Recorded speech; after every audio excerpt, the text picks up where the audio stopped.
Hey guys, so I'm just gonna have a little play with some cards and stuff again tonight, but I just wanted to start with some symbols again because I've been coming through a little bit again. So triangles have been really full on, like all manner of triangles. But like today, yesterday, it was like this one I was seeing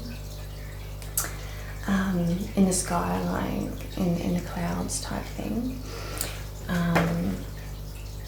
and also and this afternoon it turned into like a star with the 3 circles on it. So it went from the one triangle with the 3 circles on each point to today, this afternoon, it was a star. And I kind of just got, when I was thinking about doing this, that it is like the feminine, masculine,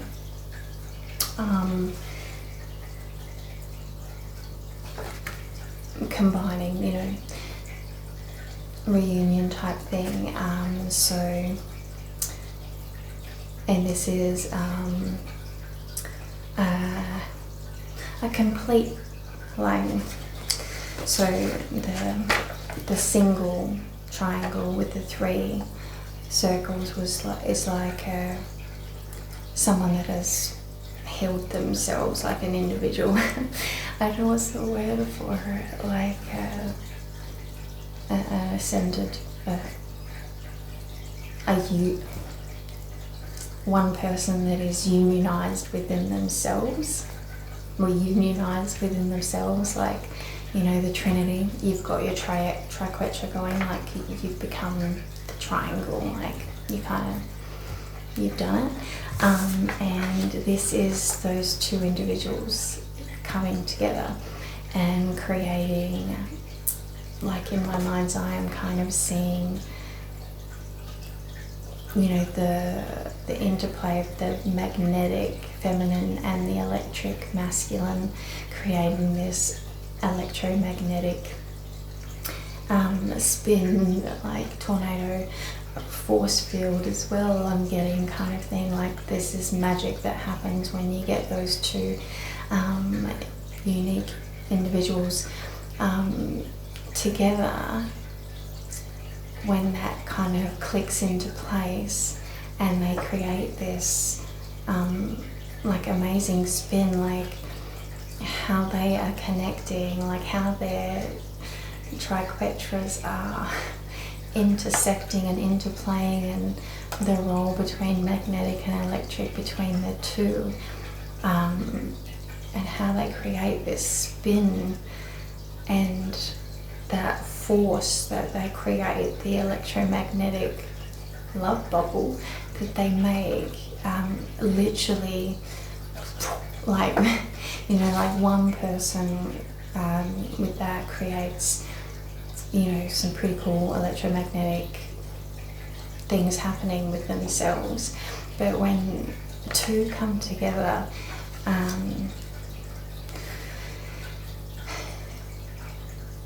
something magical happens, which creates this magic, like massive big freaking force that they create together. I'm just getting unionized, fusionized. Like they create, like it is quite spectacular, like a force to be reckoned with. Yeah, and I'm kind of getting this pretty spectacular, special. I'm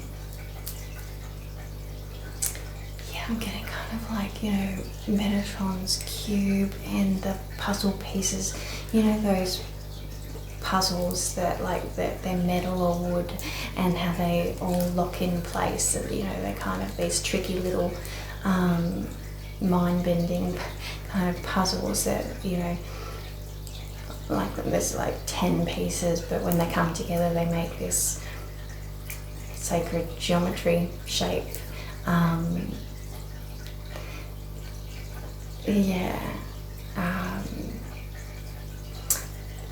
I'm kind of getting the, like those Chinese finger things, like it locks into place. It's like they're pieces. Once you, I'm kind of getting like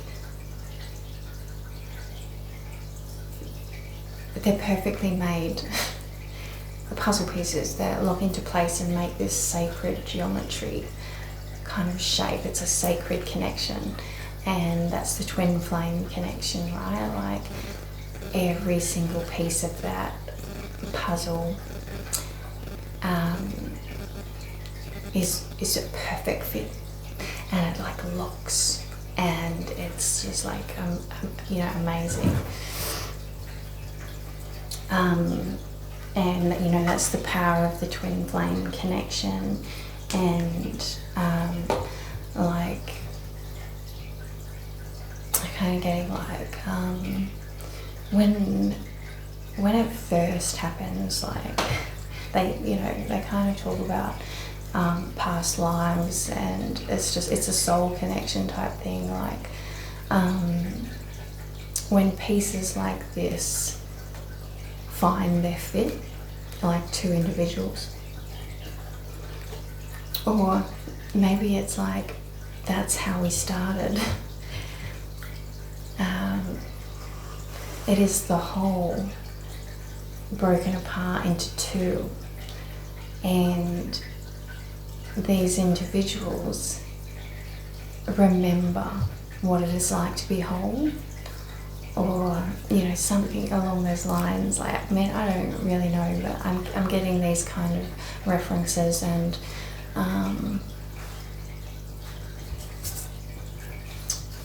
you know, and cues to talk about it in this way in order to explain how unique and kind of miraculous this type of relationship is. It's not to be pish-poshed, and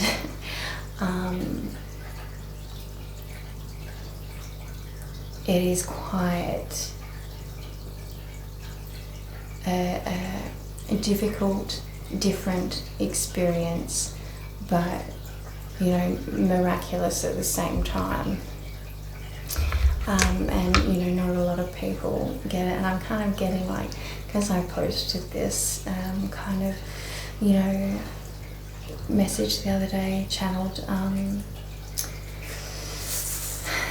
thing the other day about, you know, respecting the dream, and that goes from the big dream, but specifically the respect the relationship, you know, and this goes for everyone, but you know, me specifically, I was kind of really getting at the point of, you know, when you're in this relationship, or when you know you are a twin flame, even if you are in separation, or you are not currently with that person, but you know, and I will tell you now, like, you know, it's a deep inner soul knowing that you are a part of, there is just the one for you. And I've known this my whole life, and so it's just like, I guess I kind of like wanted to help people understand and to ask people to respect that relationship, because, you know, like nothing can get in the way of that. no matter what. Whether you come into union or you don't, it is that strong that that's it.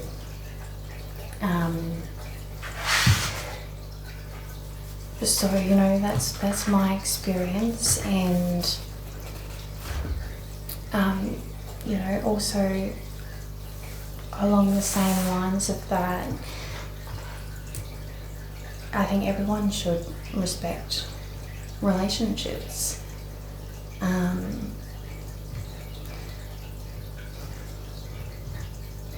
And, you know, in general, everyone's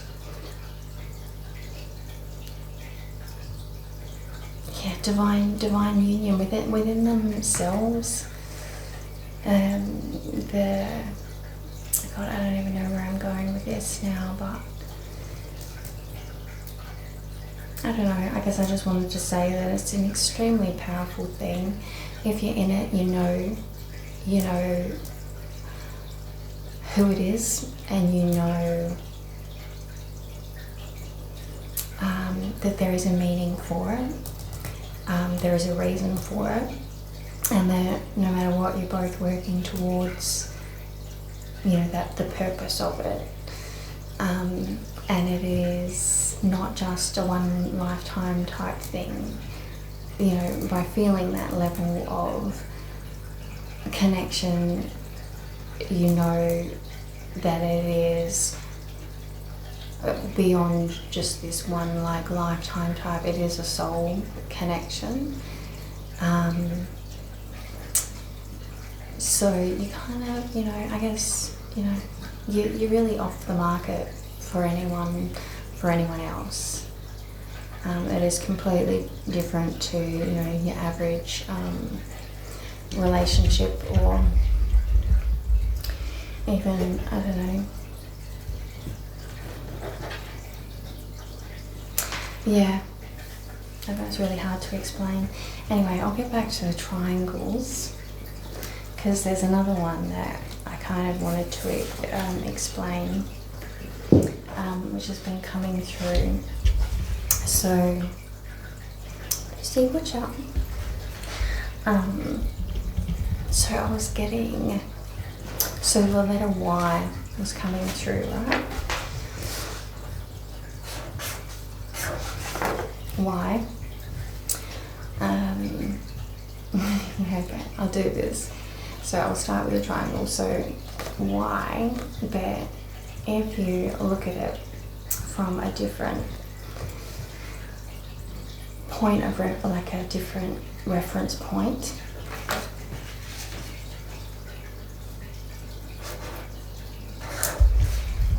and that can become a T. So if, like, start with the T, and if then you were looking at that T from a point like in space, it turns into the Y. Or if you looked from above it, it can turn into an arrow.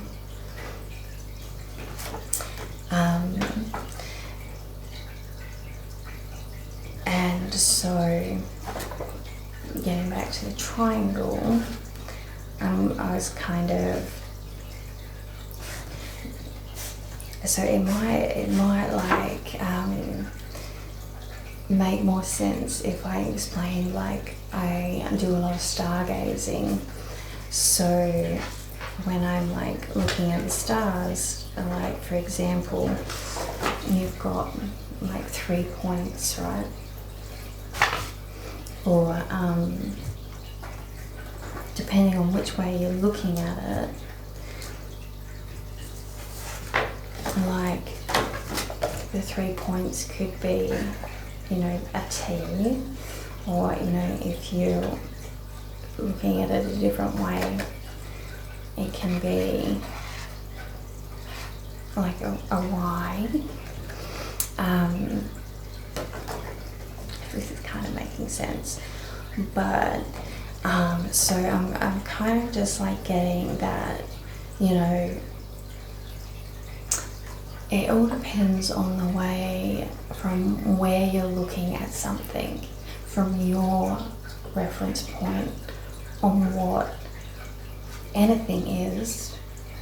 But like, you know, with me, I do a lot of thinking and imagining and taught by, you know, the voices in my head.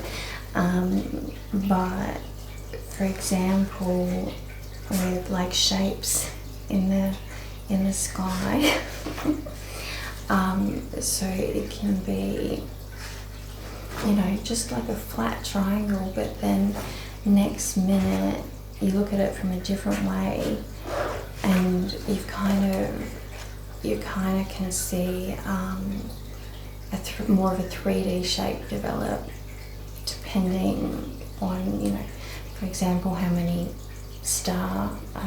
stars you're working with. But I'm hoping this makes sense, right? So like, you know, even with this,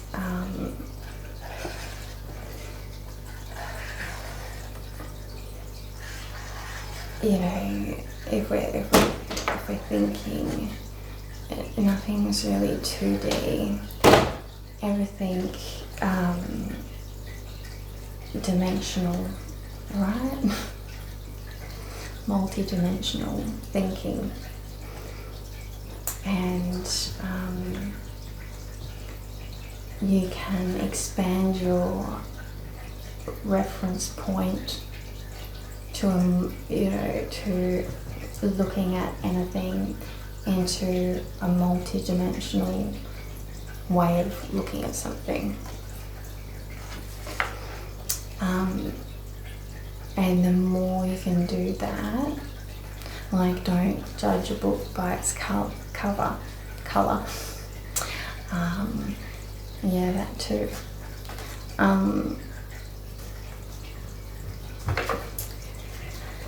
You know, also with the symbols, because, you know, all these ancient symbols that we went off in the beginning of time,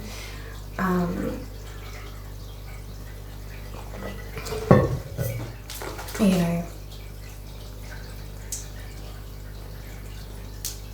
I believe a lot of them had constellation or star, you know, constellation references.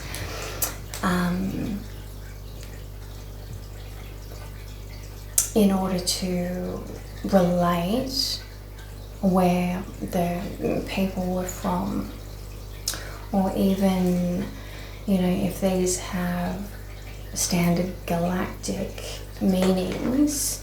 I mean, I think a lot of them are reference points really for in space, but saying that it all depends where you're looking from or coming from, what your reference point is. Like Stargate, right? Like that guy in Stargate had to put the number of symbols in order to get the Stargate to work, and he's like, you know, that's where we're going, but we need the reference point for like where we're starting from, like a point in space, you know, the cube, like, in order to get anywhere in a 3D space or whatever, you need all these different points in order to pinpoint where you're going and where you're coming from.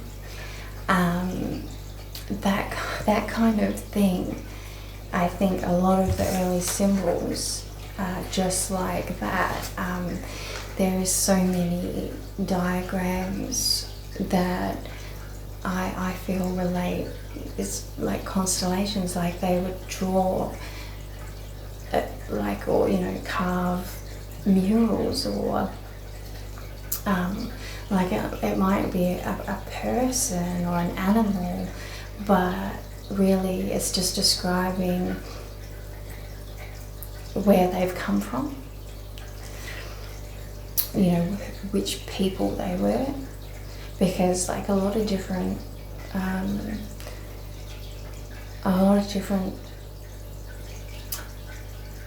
groups of our star family came, like a lot of different ones came, and I think they all kind of left their mark here, and in different ways. Like I've shown my other symbols previously, and like how different they all are, but like they have different energies, like they've come from different people, but they kind of all mean the same. And it's the same with like you know, the triquetra, and what else? Like a lot of the time, God, I don't know how to draw this with my cards.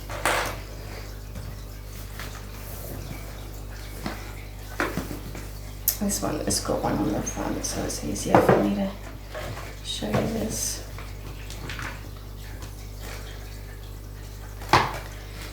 Maybe I can draw it from, I'll copy it.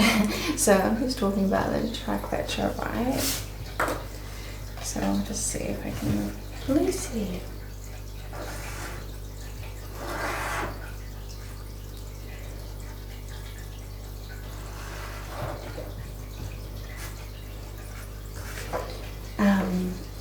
So we've got the three. Like this is kind of similar to the flower of life, but just three.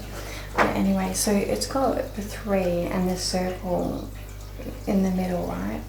Which is like, it kind of means exactly like that, right? It's the three and the one, but and so I'll just add the circle. So it's basically like that, the triquetra, but as you can see, the little flowery bit, you know, is just the start of other circles. John's really doing it fast. You know, so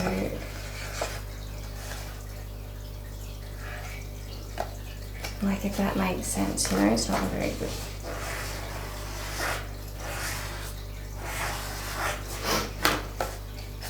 So if you can see, you know, like this one, there should be a circle here, there should be a circle here, there should be a circle here. So three really big circles, and then there's one circle connecting them in the middle, right? So like, that's kind of saying, well, what's missing? And it looks pretty. But getting back to that first, and even how even that is all, you know, connected. You've got like the whY. It also looks like freaking Mitsubishi symbol, which is the three diamonds.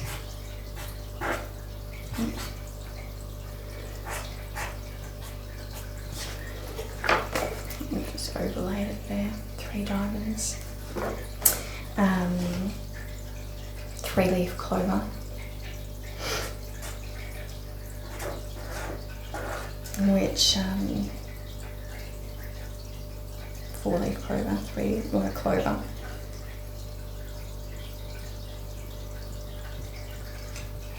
Just trying to think if each thing has three on it, which I think it,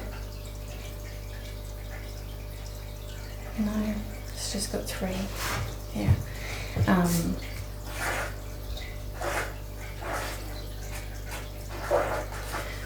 So then you've got the clover, which is very Celtic, you know, the Irish. So it's got the clover, and that's the tree of life.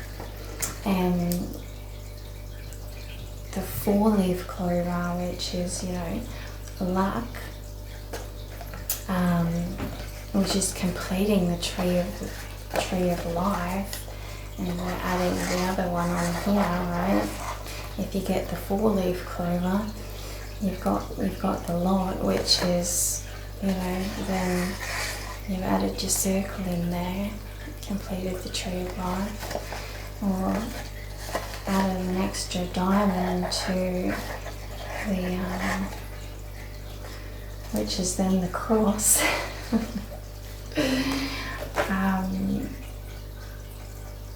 Yeah, symbols, man.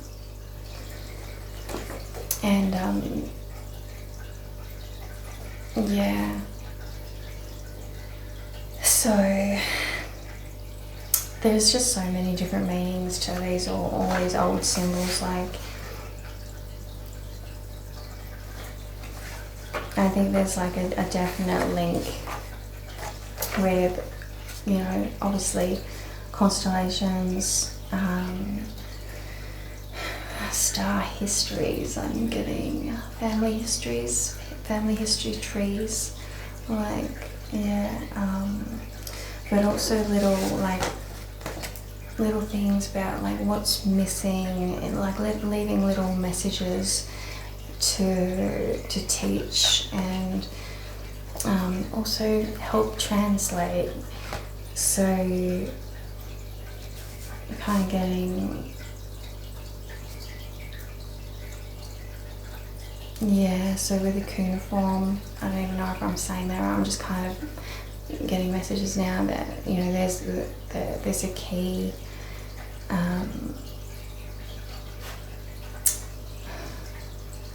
sometimes the key is not written but told, so there's story. So there's stories that provide the key in a sing-song way in order to translate old languages. That's just I'm not sure about that. Yeah.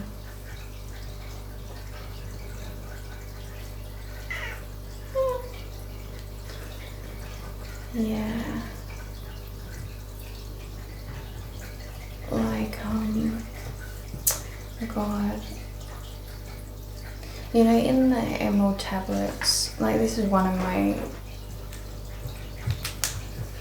the thing that really kind of, I don't know whether it activated me or really freaking, it activated me, it really got me hooked. And on the little sneaky messages and tools they used in the past in order to get some messages across, like the codes hidden within. Like as soon as I read the emerald tablets, like I knew it was coded, or I knew it was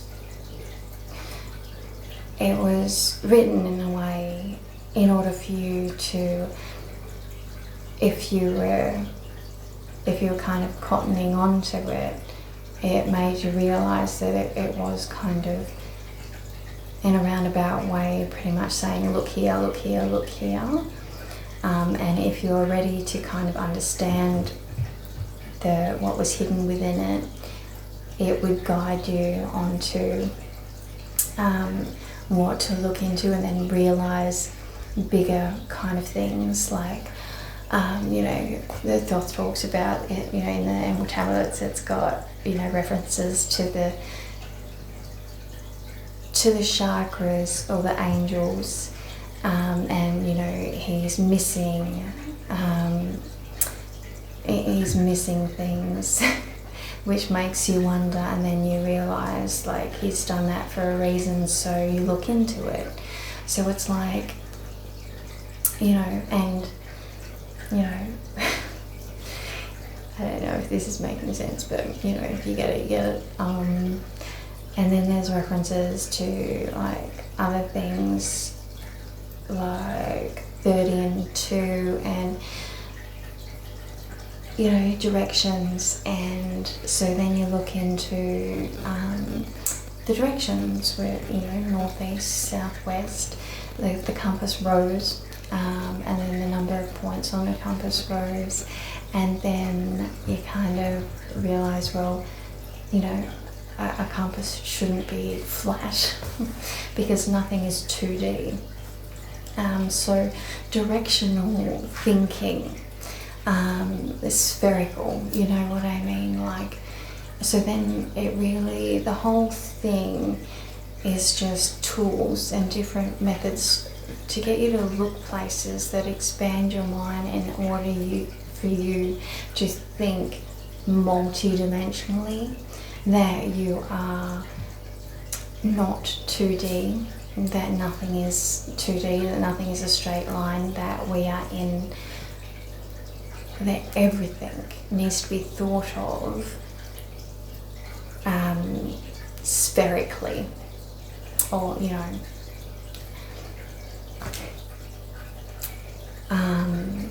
you know, especially time, you know, like, and this comes to quantum, like we think in our time now, it's like we're holding the compass flat, and time, like we're just standing and looking out, like forward, back, you know, I don't know, maybe sideways. Like with time, it's forward and back, like there's just two directions. But even time needs to be thought of in a sphere, in a multi-dimensional way, which means quantum, it is all there all at once. We are, you know, in a point in space and just one point, you know what I mean? And it is all there. And so, you know, it's just like this kind of tools that they use can help you understand these type of things, and how it can, you know, it is all there, and we've been here, and we've been, well, we are here, we are here, we are here, we are. Like it can, you know, everything, everywhere, all at once. You know that movie. Quite literally. You know, if you gotta try and wrap your head around it in order to really experience the more of what our reality is. And yeah, and so coming back to the early days of our timeline, like the past, and the symbols and everything that were left, and, you know, our star family visiting and leaving messages and communicating for us to leave messages to us, and them now communicating with us, and then, you know, people channeling information from other beings, from other times and places and dimensions. And because, you know, if you get to this point of starting to think quantum, you are a quantum point. You have access, your consciousness, if you can wrap your head around it and think of it, you're now part of it. Like, the doorway is open for communication. So literally, this is where the channeling comes in, is like, you know, so you can be getting information from anywhere at any time, past, present, future, dimensional, elemental, God knows what it is, it's everything.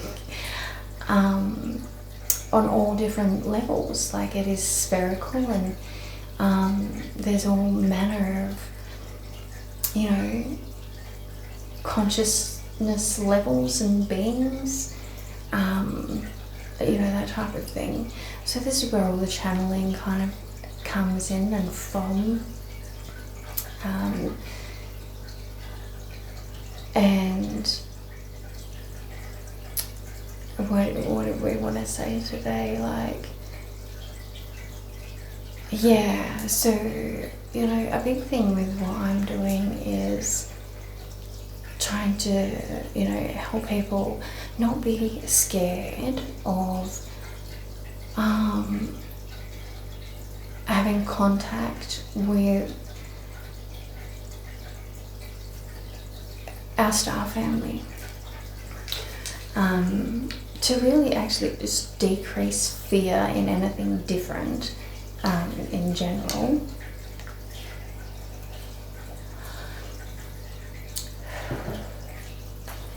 But especially like our star family, and yeah, I'm just getting all the pictures.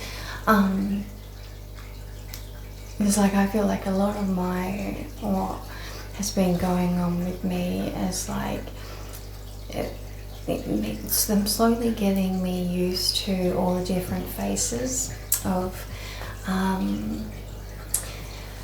the outer races, outer space spaces. And I had the most beautiful experience the other night. I was getting to see kind of visually, like, I guess it's almost like astral wake, kind of. It's almost like a movie playing out in front of me, and I'm really determined to see things with my eyes open, awake, not freaking closing my eyes and trying. I want to see it with my eyes open, right? And the beautiful thing is that I am able to both eyes open and eyes closed, and that means that it is my consciousness bringing it in, whether my eyes are open or closed. And so it is like you can experience other places, and that whether, you know, you don't have to go to sleep to astral travel or anything like that, you know. I don't, you know, exactly know, like, and it's not like it is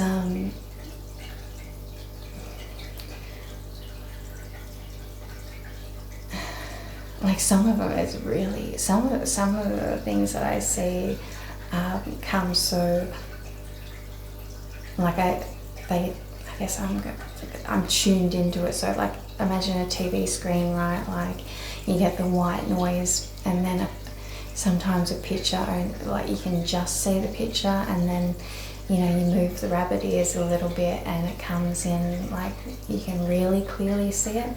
So the picture, the majority of the time it's like it's staticky, but I can see the picture, and it's amazing.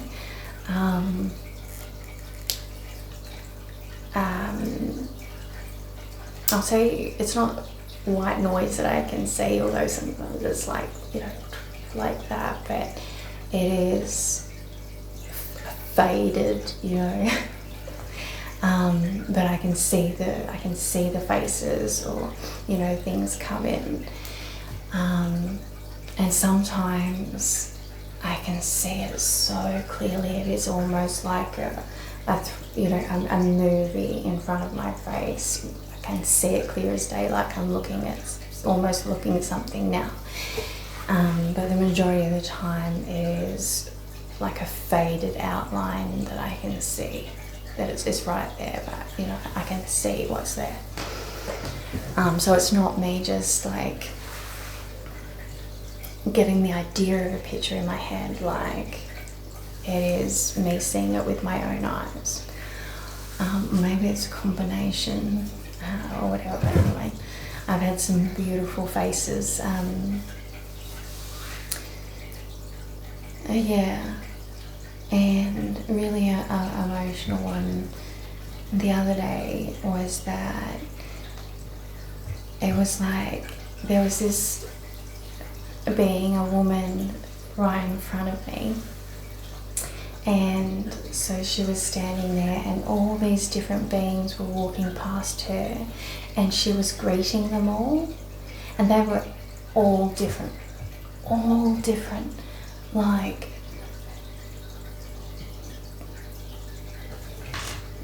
I'm not gonna, like, or sometimes I can't help but judge. Like every time I apologize, I'm like, from my human perspective, I'm like, you know, saying, oh, you look like a elephant, or you look like a, you know, something, like a monkey, or you look like this or that. Like I'm referencing what I know to try and, like, I'm kind of mentally commenting as I'm seeing, and then I'm like, I'm sorry, like I don't mean to, like I don't want to hurt anyone's feelings by, you know, my human opinion on what they look like.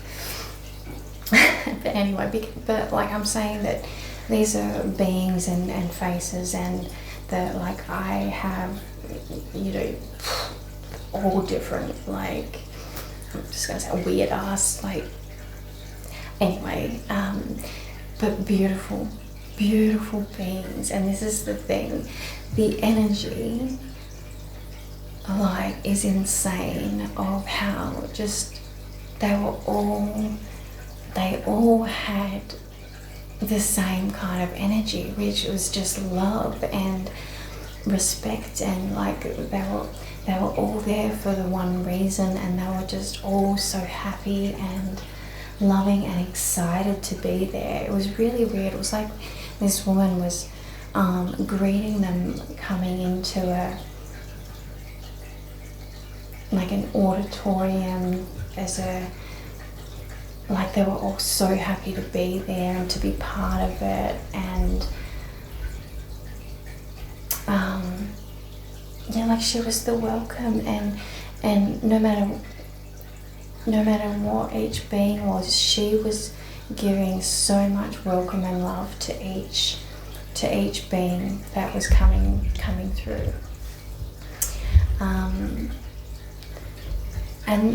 And it was such a beautiful experience to see unity in the acceptance of each other.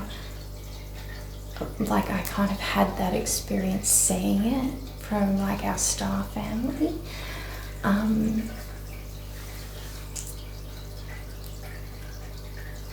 Yeah, and you know, I don't know if like when, where, who, what was happening, but that's what like I was witnessing, or being a part of.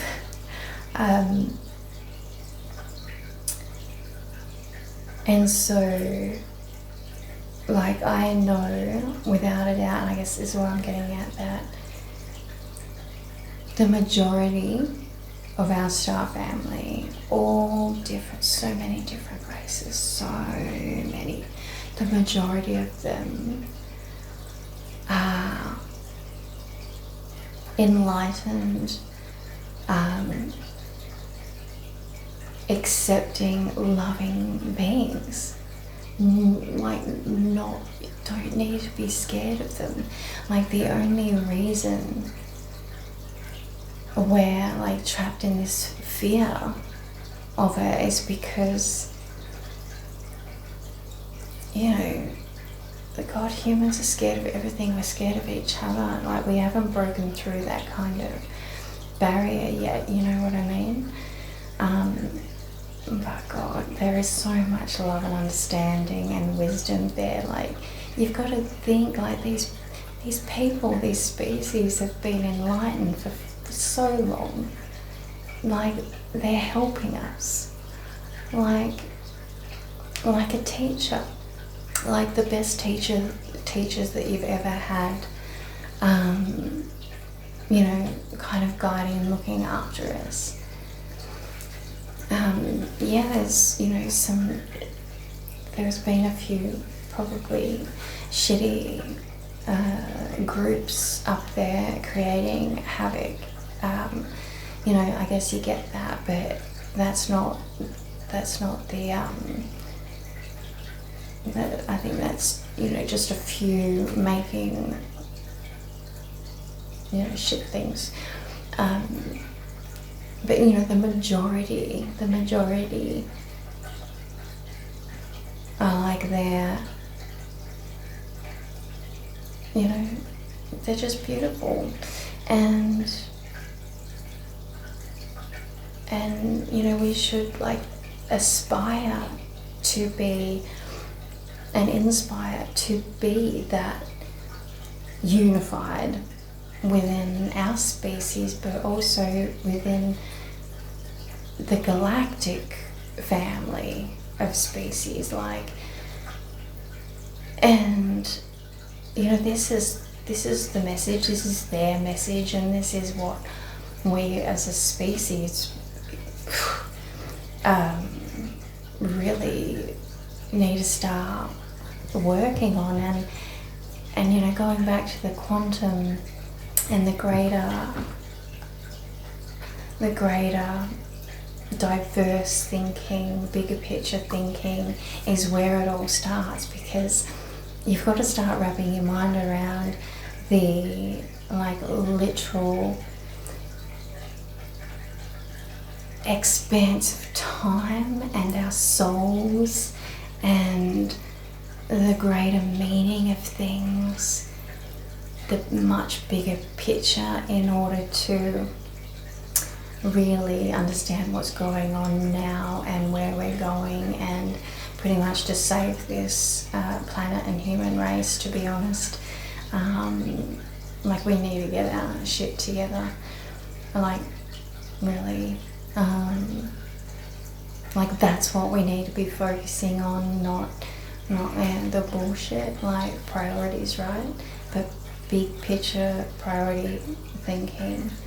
And it starts with us wrapping our head around multidimensional thought, quantum thinking in our personal beingness, and then bringing that into our reality.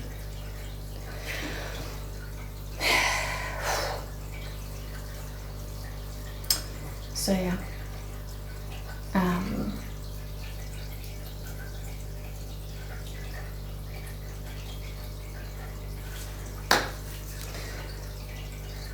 yeah, it is really special being able to, the most beautiful faces, like the love in the eyes when they look at, like when I see things like that, and I saw the most beautiful face, and it was like right here.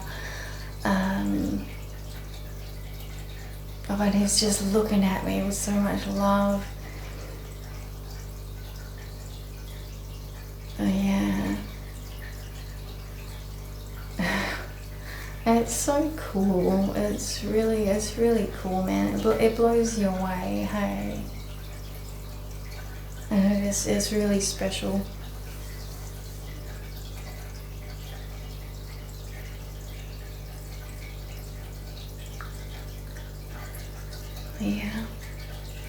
Yeah, I'm hooked and I can't stop staring.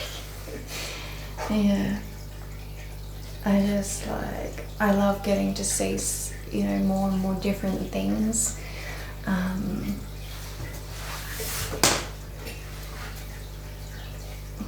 And yeah, like the other day I had, you know, I love seeing the colours, right?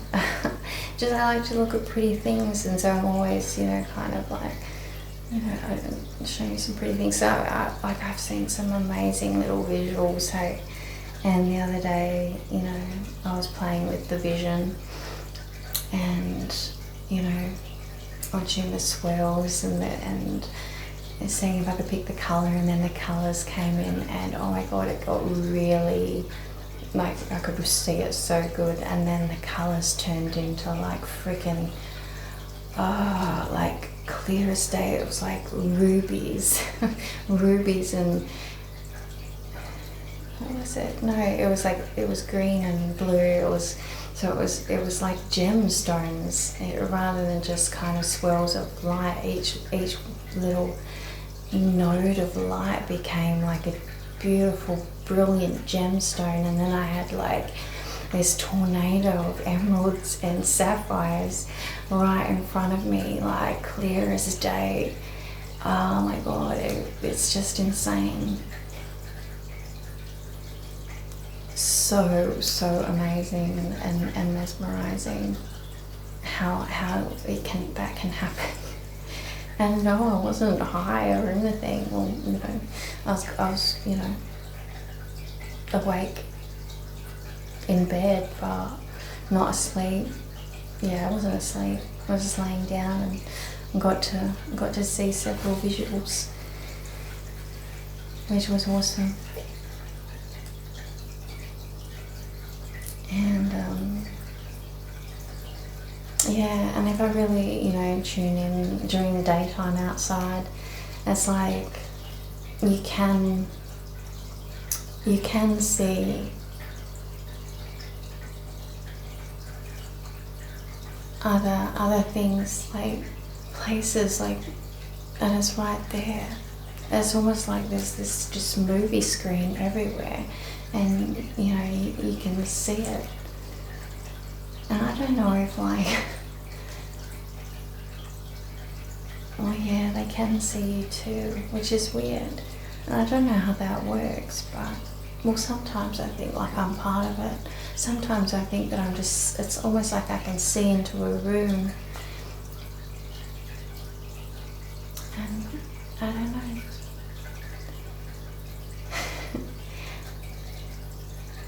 And I don't really know what that means, like, or if, you know, yeah, like, if all of a sudden, like, if I'm doing it, if I'm sitting on the toilet and all of a sudden, like, if I'm trying to see something, all of a sudden, like, I'm there sitting on a toilet in someone else's reality. I don't know how it works. Yeah. But, you know, saying that, they understand because, you know, I don't know how it works, and I'm learning. And if I rock up on the toilet in one of their freaking meetings in a spaceship because I'm practicing my vision, I'm sure they completely understand. Yeah. Or doing the downward dog, or, you know, whatever yoga move, which is what I was doing the other day, like doing some yoga stretching, staring at this guy and seeing, all of a sudden tapping in and seeing, you know, visuals there. So legs spread, and, you know, who knows, I might have rocked up in one of their Galactic Federation meeting rooms with my legs spread wide open, doing some stretching. And that'd be interesting.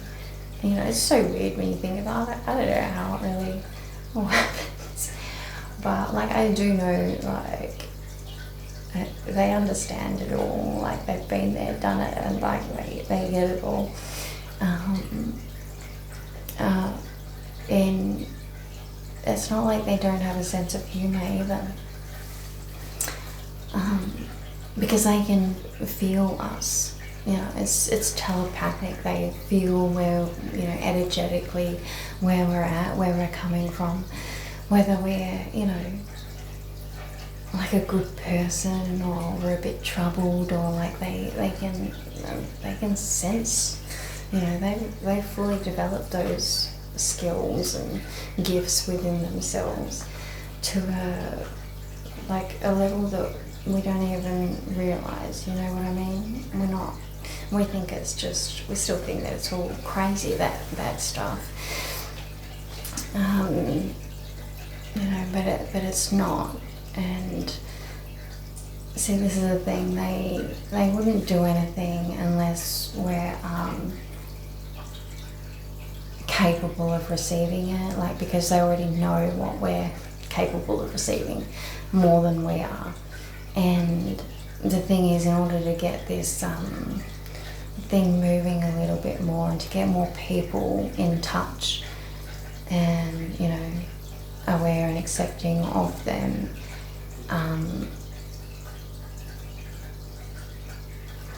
second.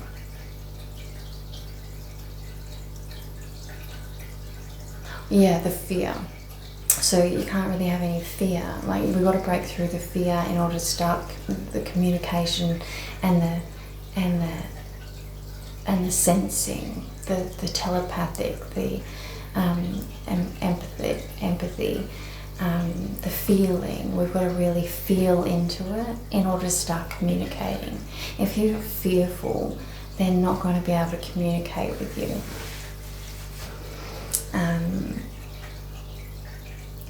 Yeah, so basically, they can know what's going on, so they will only instigate certain. They'll only be able to communicate in certain ways, and if you're fearful, they just won't.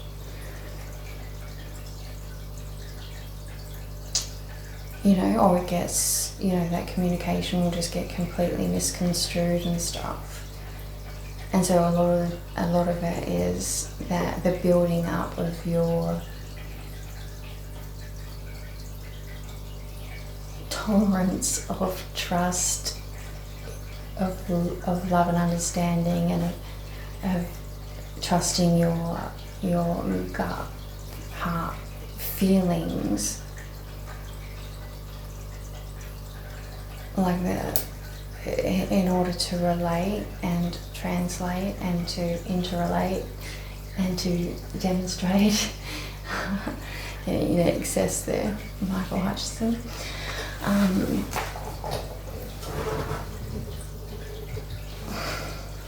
The interplay.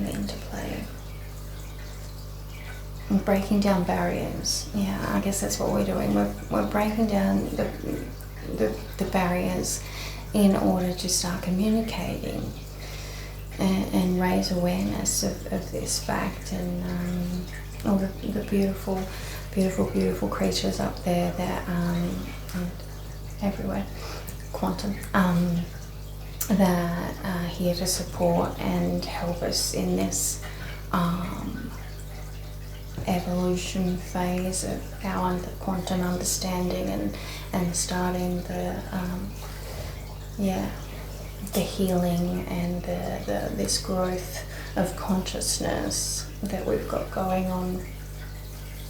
So yeah, basically that's it. There's kind of a lot there, but we just want to open some minds and play around with it,